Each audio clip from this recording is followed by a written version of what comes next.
दोस्तों, क्या आप क्लिनिकल साइकोलॉजिस्ट बनना चाह रहे हैं? किसी वजह से आप मेडिकल के अदर फील्ड में नहीं जा पा रहे हैं या नहीं गए हैं, लेकिन आपके पास ऑप्शन है क्लिनिकल साइकोलॉजिस्ट का। क्लिनिकल साइकोलॉजिस्ट बनने के लिए आपको बहुत सिंपल तरीके से हम देंगे क्या क्या स्टेप हैं जो आपको यहाँ पर करने होंगे। तो पहली चीज, अगर आपने 10th कर लिया है तो 12th में आपके पास दो ऑप्शन मिलेंगे। या तो आप साइंस स्ट्रीम में मूव करेंगे या फिर आप ह्यूमैनिटी के सब्जेक्ट में मूव कर जाएंगे। ह्यूमैनिटी में अगर आप जाएंगे तो एक सब्जेक्ट आप साइकोलॉजी का जरूर चूज करिएगा। ये आपके लिए बहुत बेनिफिशियल रहेगा क्योंकि यहाँ पर बेसिक जो फंडामेंटल है साइकोलॉजी के वो आप सीख जाते हैं।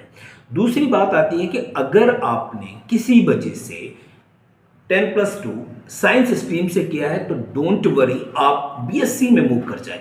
बीएससी इन साइकोलॉजी कर सकते हैं, साथ ही साथ बीए इन साइकोलॉजी भी कर सकते हैं। दोनों ऑप्शन आपके पास अवेलेबल रहेंगे। या बीए इन साइकोलॉजी जो ऑनर्स वाला पार्ट है वो भी आप कर सकते हैं क्योंकि वहां पर आप इसको और डीप समझेंगे।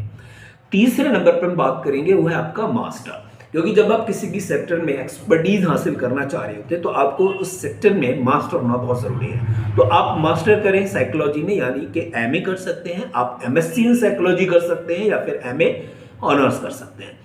नेक्स्ट उसके बाद जो ऑप्शन आता है, क्योंकि बात हम कर रहे हैं क्लिनिकल साइकोलॉजिस्ट की, और क्लिनिकल साइकोलॉजिस्ट बनने के लिए ओनली मास्टर का होना जरूरी नहीं है, साथ ही साथ आपको एमफिल या पीएचडी भी करना चाहिए। क्योंकि पीएचडी जब आप कर रहे होते हैं तो किसी भी पर्टिकुलर फील्ड में आप रिसर्च का वर्क स्टार्ट कर रहे होते हैं, और जब रिसर्च करते हैं तो आपकी नॉलेज बहुत डीप हो जाती है क्योंकि आप काम करने जा रहे हैं क्लिनिकल साइकोलॉजिस्ट का।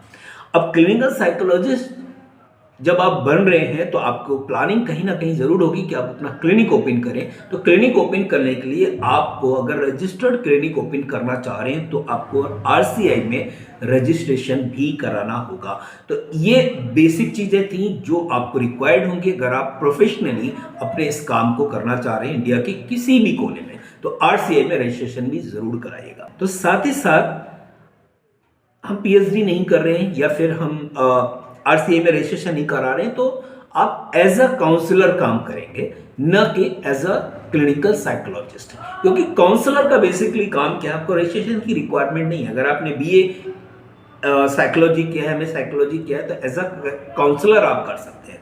अब काउंसलर में बहुत सारे ऑप्शन है, बहुत सारी स्ट्रीम है जिसमें करियर काउंसलिंग हो सकती है, जिसमें कपल काउंसलिंग हो सकती है, जिसमें चाइल्ड काउंसलिंग हो सकती है, और बहुत सारी जो फैमिली सोशल काउंसलिंग है, बहुत सारे ऑप्शंस उसमें निकल के आ सकते हैं। वो एक अलग वीडियो में हम डिस्कस करेंगे कि किस तरीके से आप करियर काउंसलर बन सकते हैं, किस तरीके से अगर आप चाइल्ड काउंसलर बनना चाहें या चाइल्ड साइकोलॉजी पे अगर आप काम करना चाहें, क्योंकि आपको बच्चों की साइकोलॉजी सीखनी पड़ेगी ना, वहाँ पर उनके बिहेवियर को अंडरस्टैंड करना पड़ेगा हर एक चीज़ में।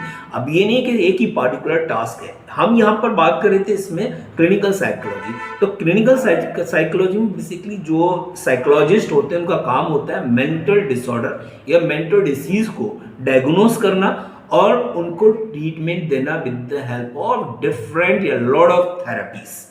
ये बेसिक टास्क होता है क्लिनिकल साइकोलॉजी का। और जो काउंसलर होते हैं वो एज अ क्लिनिकल साइकोलॉजिस्ट काम नहीं कर सकते, लेकिन clinical psychologist as a counsellor भी काम कर सकता है। ये बात आप ध्यान रखिएगा। अगर आप मेडिकल फील्ड से हैं तो ये ऑप्शन आपके लिए बेस्ट है, आप मूव कर सकते हैं। Thank you, thanks a lot.